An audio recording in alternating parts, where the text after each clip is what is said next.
tonight we're going to talk about, first of all, the New American Standard Bible. The New American Standard was an update that was taking place in the late 1950s over the American Standard. The American Standard that came out in 1901 was one of the first major English translations to be produced, really the first one in the United States. And so it was popular. It sold a lot of copies. In fact, I can remember as a boy growing up in the church, hearing numerous preachers say, the American Standard 1901, it's the best translation you can get. It's the most literal. And so maybe you've heard that too. Well, in the 1950s, the RSV had just come out. Many Christians had decided that the RSV was too liberal. They didn't like their favorite passages being taken out or put in footnotes. They didn't like those things. They thought these scholars were too scholarly, too critical. And so the publishers of the American Standard said, it's been about 50 years. We need a new English Bible that Christians can read and love and appreciate. And so in 1963, the New Testament of the New American Standard was published. The complete Bible was then published, I believe, in 1971, and it's gone through several updates since then. Some strengths about the New American Standard Bible is it has a very strong text base. It does have some inconsistencies in the fact that it doesn't always go with the best textual criticism readings, and sometimes it does revert back to some of the familiar readings that are found in, say, the King James Bible. But overall, it has a very strong text base. The authors and the prefix of that translation say their goal is the protection of the inspired Word of God. Really, the void between the American Standard and the New American Standard is so wide, it almost can be said that the New American Standard is a new translation and not a revision of the American Standard. It's said that 25,000 hours was used alone just on the translation of the New Testament. And so this was a major overhaul of the American Standard. And so it was a very strong translation. Let's see here. One of the distinctive features of the New American Standard is rendering the questions expecting a negative answer. In Greek, a lot of times when a question is asked, and you get this in Spanish and other languages, is that the way that they say no in a sentence, or the way they ask a question, is a rhetorical question, right? And so it's expecting a negative answer. We don't have a way of doing that in English. So it's really foreign to us. And I say, if I ask you a question, how do you know I'm expecting no answer? Well, a lot of times it's context, right? But in other languages, it's the way they phrase the question. In Greek, it's may, right? There's different words for no. There's ook, ooks, and may. So if I ask you a question, I use the Greek word may, it means that I'm expecting no answer. We would call that a what? A rhetorical question, right? But in English, a rhetorical question could be yes or it could be no. And so, but in the Greek, if it's may, it's expecting a negative answer. And so what the New American Standard has done there, it tries to show us what the author is doing there, which I think is an improvement because it's trying to show us what is going on. It does have a theological slant at times. The way they translate certain passages, I think like Mark 13:30, Revelation 5:10, and Revelation 20 verse 4, kind of gives a theological slant towards premillennialism. And so that doctrine really was introduced in mainstream Christianity in the mid-1800s. It really took off in the late 1800s, early 1900s, and I think the translation of those verses by the New American Standard, at least in the 1971 version, kind of gives credence to that. In Acts 7:59, they rearrange the English there, so Stephen doesn't address Jesus in his prayer, which he does in Acts 7 verse 59. Also, one of the things in the 1971 version, Acts 10:43, they make a huge theological change in the fact that it says that the one who believes has received the forgiveness of his sins. Which is huge. Of course, Acts 10 would be the story of what? Cornelius, right? And so we see there how the Holy Spirit descends on Cornelius. They start prophesying and speaking in tongues. Peter commands them to be baptized. And then later in verse 43 of that chapter, it changes what the King James and American Standard have there as shall receive forgiveness of sins to has received. Well, of course, that completely changes the salvific importance of that verse, does it not? from someone believing has received the forgiveness of their sins and believing shall receive or will receive the forgiveness of their sins. And so now in 1995, you had the New American Standard update. Now most of you in your hands, like Brother Ed, has the New Inductive Study Bible, which is the New American Standard. And so it's, Brother Ed, you said you got that for your birthday. Do you remember which birthday that was? 80th birthday. Your 80th birthday. So it was like 20 years ago, 30 years ago? No. I'm just kidding, Brother Ed. This one is 2000. 2000. And so that one's going to be the 1995 update. Now, one of the things they did do between they had a few updates, minor updates along the way. Most English Bibles do. In 1995, they had a major update. And so many times your Bibles will say NASU, and that's the New American Standard Update. Now, in the 1995 version, which I think is a much better and stronger version than the one that was published in 1963 and 1971, they changed the Acts 10:43 to a more less biased reading and closer to what the original says. And so I was excited to see that they did change that and the recent update of that. Sometimes a variety is an issue with translation, and this happens a lot, but sometimes with the New American Standard, they'll take one Greek word and translate it 4 different ways, which makes it really confusing because you could really just use one word. Or they'll take 4 or 5 Greek words and translate it one way, which you may say, Isaac, what's the big deal? Well, it makes Jesus a liar. Because in the 1971 version, Jesus said in Matthew 5:17, he didn't come to abolish the law. But Paul says in Ephesians 2:15 that Jesus came to abolish the law. So who's right and who's wrong? Jesus or Paul? You know, somebody's either wrong or lying. You may say, well, Isaac, it's a pretty big claim to say right there. Well, it is. But when you realize there's 2 different words in Greek, it's not. And so they take these 2 different words that have 2 different nuances, translate them by the same English word, and so it makes it seem like Jesus and Paul are contradicting each other when they're not even using the same word. Does that make sense? And so sometimes their variation, I think, is a little haphazard. Now they do a better job with the update. This quote by Jack P. Lewis is referring to the 1973 New American Standard when he says that this version will not be successful in becoming the Bible of Christendom, mainly because the goal of English style has only been partially achieved, and the theological peculiarities it manifests are not likely to commend themselves to the Christian world in general. Now, I think that despite the unnecessary variation in the poor English choices, I think the update they did 20 years after the original publishing of the whole Bible in 1995 was a drastic improvement to what it was published originally. And I think the New American Standard Update of 1995, the most recent one, is a very strong Bible to use. I think it's very good. It's in my top tier. And so I know Brother Ed was curious where I was going to put his Bible. So I would put the New American Standard of 1995 update in one of the top tiers that you can use. And so I ain't been here long, but I know not to get on Brother Ed's bad side, right? So I'm just playing.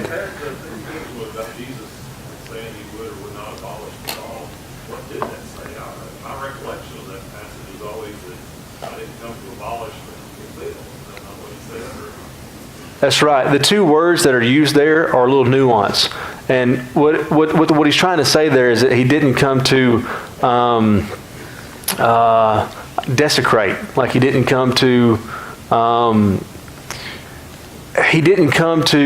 mistreat the law. He came to fulfill it. Does that make sense?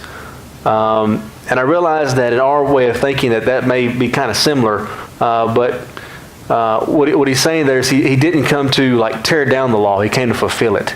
Does that make sense? And by fulfilling it, according to the book of Hebrews, it's no longer valid, right? It's obsolete. Chapter 8, I believe, verse 13. And so that's what Jesus is trying to say there in I forget that reference. I believe it's in what was that, Steve? Matthew 5:17. Yeah, Matthew 5:17. So, good question. Good question. Any other questions about the New American Standard Bible or the update? Does anybody here have a New American Standard Bible that they're using tonight? Anybody? Okay. A few of you do? All right. Good. Good. Okay. The Living Bible. Okay. The Living Bible. Does anybody know the Living Bible? Ever heard of the Living Bible? Yeah, we had one time. Okay. Saw one at Goodwill today. Okay. It was about 50 cents, right? $1. $1? I tell you what, fun fact. If you like to read, Goodwill has amazing books. I'm serious. You can find an amazing book at Goodwill for like 25 cents to $2, $3. It's amazing what you can find at Goodwill. All right. Small plug. I'm not going to say anything. Never mind. All right. The Living Bible was a paraphrase done by Kenneth Taylor. It took him 16 years while he was writing on it, while he was going to work. He wanted to make a translation for his children that would be easy to read. It was a slow process when it was first published. It didn't get very much notoriety. Sales were actually pretty bad. But there was a popular evangelist about the time that started printing the Bible and giving it at his crusades. Does anybody know the evangelist's name? Billy Graham. He also died today. Anyways, when Billy Graham endorsed the Living Bible, it started going off like crazy because everybody's like, well, if Billy Graham says it's good, it's got to be good. And so everybody started buying the Living Bible because Billy Graham said it was okay. Well, what about the Living Bible? Well, it's a very poor text base. The text base that Kenneth Taylor used was very poor. It's basically just a rendition of the ASV 1901. And so what he did was he just took his ASV 1901 Bible, he put it in front of him. He decided that it was too hard and archaic for his kids to understand. And so he basically just started writing it out himself, making his own paraphrase of the American Standard 1901. So it's not based on the original languages. It's just the way Kenneth Taylor thought the Bible ought to be read or sound from the 1901 English version. It's not meant to be something that is critical. It's not something to be close to the text. It was basically just something for his kids to be able to understand the Bible. But it got published and it was picked up by Billy Graham, and it became one of the most rapidly selling Bibles of the 1970s and 80s.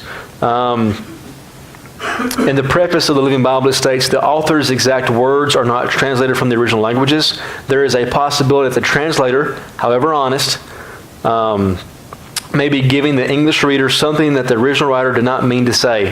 For when the Greek and Hebrew is not clear, then the theology of the translator is his guide. And so he basically says, try my best at your own risk. Really is basically what he says in the preface of his own Bible. There are tons of omissions and additions to the text. There are almost verses and sections and phrases that are just missing. And then at the same time, there's verses, not that he added verses, but there are phrases that are added in different parts that have no credence whatsoever in the original languages. And so, it's basically just kind of what this guy thinks about the Bible. He dramatized it for effect. In some places it's rather crude and how he tries to add drama to the biblical text. And most scholars who have done Bible translations have given the Living Bible a very unfavorable review. And so it adds commentary. One quote I have on here is, a great deal of what Taylor has supplied is commentary, pure and simple, with no original language to back it up. The list of passages in which Taylor has missed a proper interpretation is too long to even print. And so not only does he do that, but also in a lot of those things, in that added commentary, he promotes false doctrine. I've got a list here, and really it's almost too long to read through, but Psalm 51:5 with the original sin, and 2 Timothy 4 verse 1, Mark 13:30, Romans 4:12, John 1:12 through 13, Mark 1:4, Luke 3:3, 1 Peter 3:21, John 3:5, and there's just, you can go on and on and on where he just promotes false doctrine in the text. And so I like this quote by Jack P. Lewis in his book on page 260 from KJV to NIV. It says, "It is not sufficiently reliable to be useful for any serious study by any person who is concerned over details of what the Word of God says in either historical or doctrinal matters. Someone without the knowledge of the original languages can never be certain that he is not being misled." And so I would not recommend the Living Bible pretty much for anybody. And I realize that, Billy Graham endorsed it, and that lots of people have it, and you may even like it. And, I'm not saying you can never read it, but I'm not going to waste my time with it. And so from a personal standpoint, more modern translations that are written in contemporary English are not that hard to understand. And so I just don't understand why somebody would want to read something that one man wrote on a train on the way to work so his kids can understand the Bible who were like below the age of 12. And so, but really, I mean, this is the only reason you know the Living Bible is because Billy Graham endorsed it in the 70s. I mean, really at the end of the day.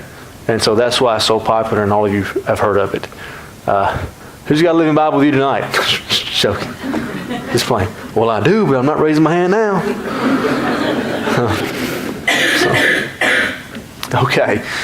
And so let's talk about the most beloved and bashed Bible of the 1990s and 2000s. The New International Version, or as known in the church, the non-inspired version, right?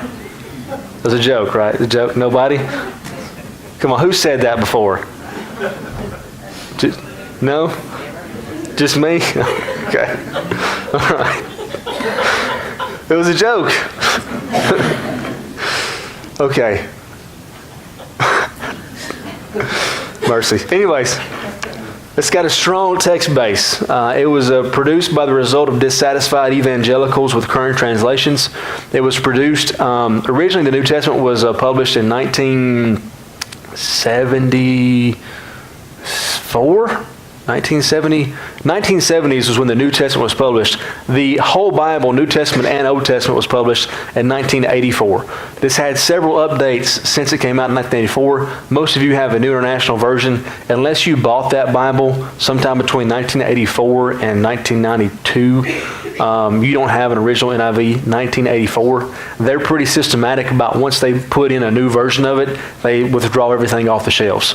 So, it's been through the 1991. They had the TNIV in 2001, and they just had they had the Reader's NIV that came out like in 11, and they just came out with a new one in 17. And so they update them pretty regularly and change things from here and there. But as far as the text base itself, it's got a very strong text base.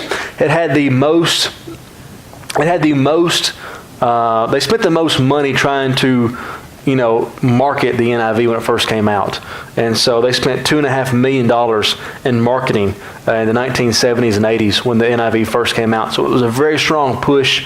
It was kind of the same time as the New King James came out. We had the NIV.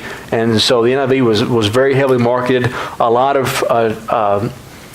of mainstream Christians latched on the NIV and gave it its full support. You got to remember the last recent Bible that came out was the RSV that was really controversial. You had at the same time, it's really interesting because you had the New American Standard, the New International, and the New King James all being made and released really quickly of each other. And so those are kind of the three things. But the New International, by and large, was one of the largest selling groups. It was about 110 scholars from 34 religious groups. One of those scholars was Jack P. Lewis, who was a member of the church, in his book, KJV to NIV. The NIV only notes 48 cases of variant readings in the New Testament, and so I think they realized the tragedy of the RSV and how much of a attack it had because of the way it treated the verses that we talked about in our Sunday morning class. And so the NIV kind of tiptoed around that. They only put footnotes in a few of those things, and they were very careful about omitting things. The second edition that came out had 105 notes that were added to it, and so it really tries. The NIV, its real strong push was contemporary English. The reason why was when the ASV came out, it wasn't in contemporary English. It was kind of like in Middle English. Not like actual Middle English, but it was like, we're going to take like King James English and American English, and we're going to like put it in a blender, throw it all together, and spit it on the page. Like that was the ASV of 1901. And so the NIV said, we're going to have a completely new translation with contemporary English, like 1984 English. And so that was their calling card. They tried to say, no, we're the ones who are going to have the best English in our translation. They use unnecessary variation, something that we said similar in our last one.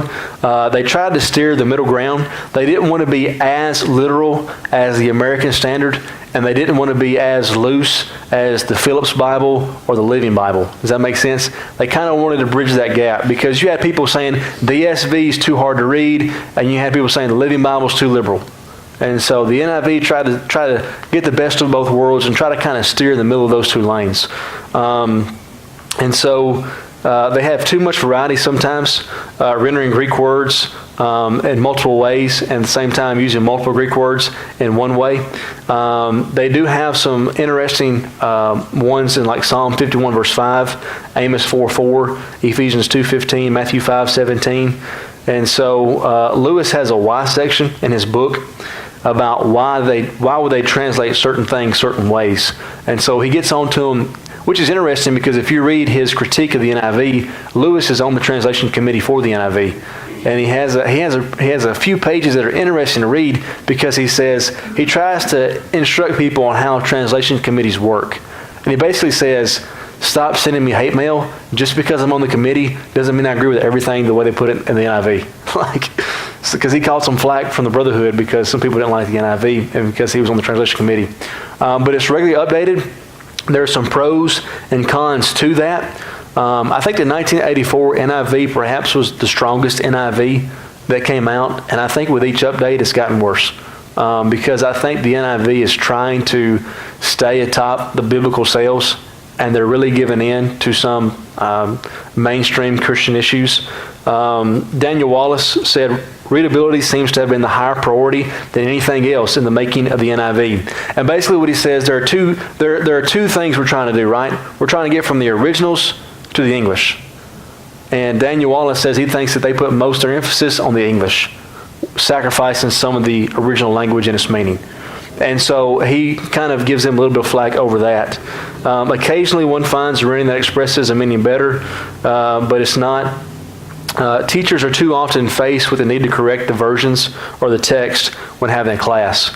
And so the NIV is a solid translation. It'll be interesting here when we talk about the ESV and the Holman Christian Standard Bible, now known as the Christian Standard Bible. Those came about because of the NIV. And so the NIV came out, it was very controversial because it was a decent translation. It wasn't a great translation, but it was decent. But it caused more conservative Christians who were more concerned about the integrity of the text to be concerned. And that's why you have the push for the ESV and the Holman Christian Standard Bible, which will be the next few Bibles that we talk about. Does anybody have any questions so far on the NIV? When you said the best variation, the best day was in 1984, if you wanted to go get to 1984 today, can you go to a bookstore and get that one, or after it's updated? Yeah, not unless you go to Goodwill and somebody died and their kids gave it to Goodwill. I mean, that sounds, I'm sorry, or you know. Or if I mean, you can find almost anything online. So I've got one of my. Yeah, like are you going to go like Lifeway or the Gospel Lab and get one? No, they don't, because they just don't sell them like that anymore. But you can find them. I'm sure you can go on eBay or Amazon and find anything. And they may have a text print online somewhere. But for the most part, they're pretty good about pulling them off the shelves, and so you can't get them, I guess. And so. Children did. I read that my mom and dad gave my brother and I did the Bibles in 1978. Because I remember the date inscription. Was it just the New Testament? No, it was the whole Bible. That's what I was wondering about. In 78? 95% sure that's the date. Yeah. What's yours say, Miss Julia? That's what it says. That 1978 was. Or I may have the year wrong. I thought it was 84, but it could be 78. I have to check on that. I got one that says 73, 78, and 84. 73, 78, and 84. I'll have to check that because I thought the first time they published a full Bible was in 84. They always come out with the New Testaments beforehand, but I'll have to check that. I'm not. I remember because it had, reading as a kid, because it had all those pictures of Old Testament Yeah. stories and the whole Bible. Yeah. Most time when the NIV is referencing it's the 1984 NIV. So I don't know. I just don't know. I have to go check. So good. When we sell them at auction, I'll just get them all and bring them, and everybody can get their You just pass them out, right? There you go. All right. Any other questions about the NIV? Good questions. All right. Mercy, I'm going to slow down. Not going to have time to bash the message next week. Y'all awake out there? No? Okay. The English Standard Version. Many of you have asked which one that I use in preaching and class. This is the one I use. This was an evangelical revision of the Revised Standard Version. It really focuses on being they were really dissatisfied with the NRSV, and they weren't really happy with the RSV. And so the English Standard Version decided that in the late 1990s, they decided that they needed a good, solid, conservative translation of the Bible. And I use conservative meaning like conservative towards the original manuscripts, like the original Greek and Hebrew. Like they were more concerned about getting the word in front of the people in English than they were about getting the English rendition of the word, if that makes sense. Their first loyalty is to the text of the Bible, Old Testament, New Testament, and not, they want biblical sales, but not being popular. And so in the 1990s, they decided that they needed a new Bible that was truer to the text of the Old Testament and New Testament. And so at the ETS, they decided they were going to do this, and it was going to be called the English Standard Version. One of the things it does about the RSV, it goes back to a stronger reliance on the Masoretic text.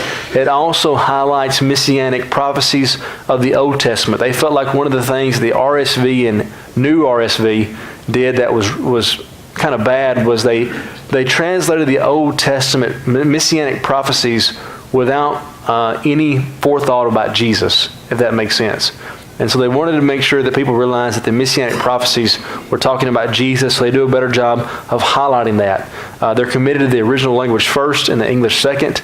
There are some weaknesses with the English Standard Version and mistranslations, just like there are with any translation, but it's a very good, strong translation. It's got a strong base that uses the eclectic text. It's committed to the originals. I think it does a really good job of contemporary English. It welcomes the King James Version and the RSV tradition and diction. Now, that may seem kind of odd. Let me break that down for you. What they're trying to say, because if you look at the preface of the English Standard Version, it says they are in the tradition of the King James RSV. And what that means is that they say, we realize the contributions the King James RSV tradition has made to the English language. We realize there are certain phrases and certain the way things are worded that people have grown accustomed to over the last 300 or 400 years, and we're going to try to keep that same type of style as much as the original languages will allow us to do. I grew up in a congregation that used King James, New King James, because that's really all we even knew that existed at the time. And so a lot of the memory verses I memorized as a kid were King James, New King James. One of the reasons I like the English Standard Version is, although different, it does read similar. And so those memory verses aren't too terribly off what is in the RSV. And so I think the ESV, if you didn't know, has become kind of like what am I trying to say? Like,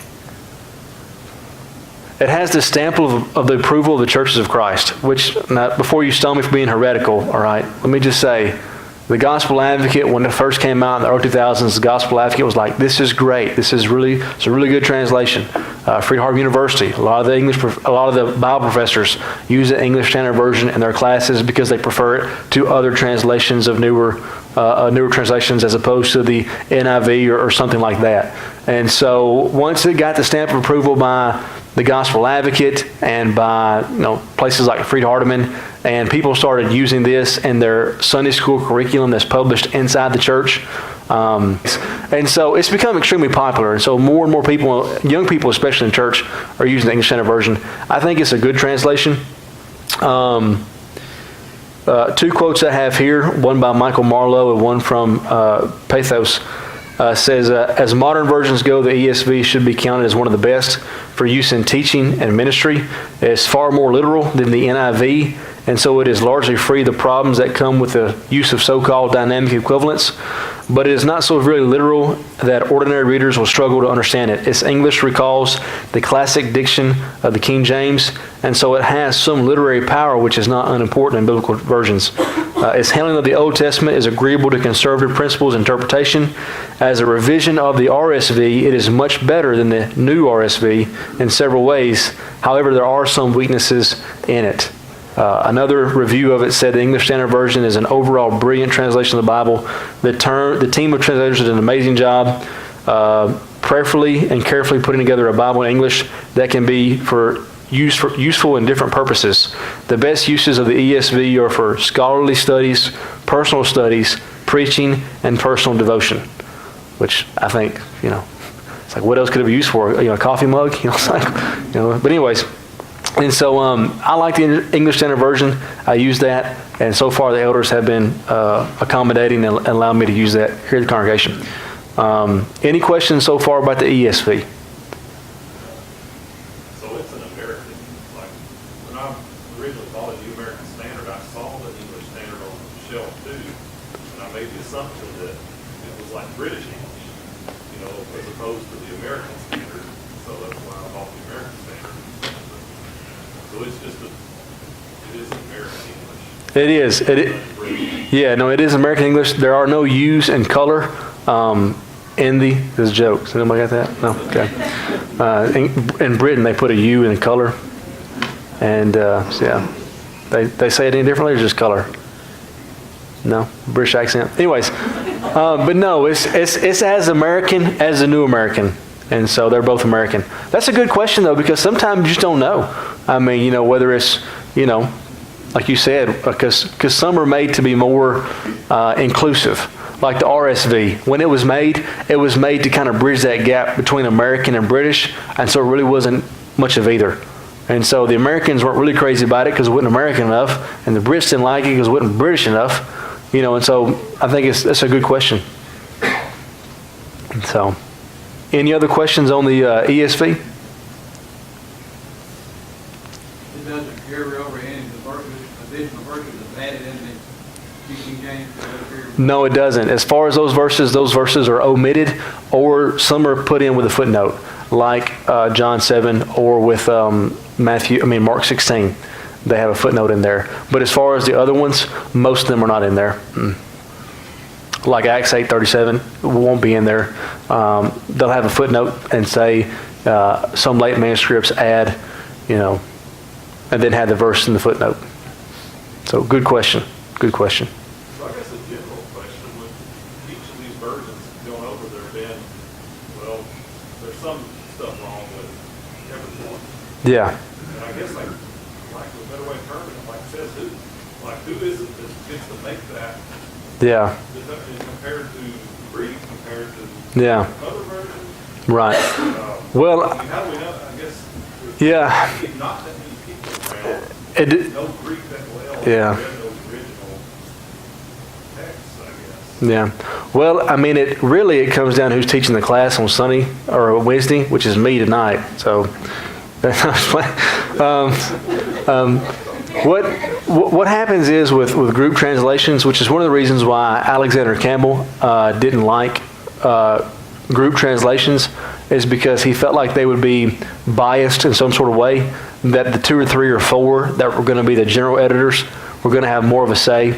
One of the interesting things, go on YouTube tonight, because you'll love this, Steve. Now, some of you have already gone to sleep, but Steve, you'll like this. Do you have internet where you live? Okay. We're in Chapel Hill. I don't know. It may be bad internet. We are a gig town. A gig town. But Steve's outside the city limits, though, so I didn't know. No. Well, go on YouTube and type in ESV Translation Committee debate over slave or servant. And it's about 10 minutes long. And what you can do, you can see the main people there on the ESV Translation Committee, and they're debating how they're going to translate doulos in the New Testament. And you've got some that are adamant that it's got to be slave. If we're going to be true to the text, or if we're going to be true with what Paul was trying to say, we have got to translate doulos as slave. And then you're going to see some other guys stand up and say, we cannot translate doulos as slave in the United States because of American slavery. You cannot do it. And you see these guys arguing back and forth. And they make a decision. And it's amazing, because that's how translation is done by that committee. You know what I'm saying? And so the question... Which one do they go with? Because I'm not going to have time to look at you. It's only 10 minutes. It's really good, though. You should like it. They go with bondservant. The editor says, you know what, we're going to try to split the middle and say bondservant. And so that's the decision they made. I think it should be slave, because I think bondservant or servant doesn't relate what that text is actually trying to say. So, but it really opens your eyes on how these translation committees work. Just like Jack P. Lewis says, I was on the committee, but this is where the NIV got it wrong.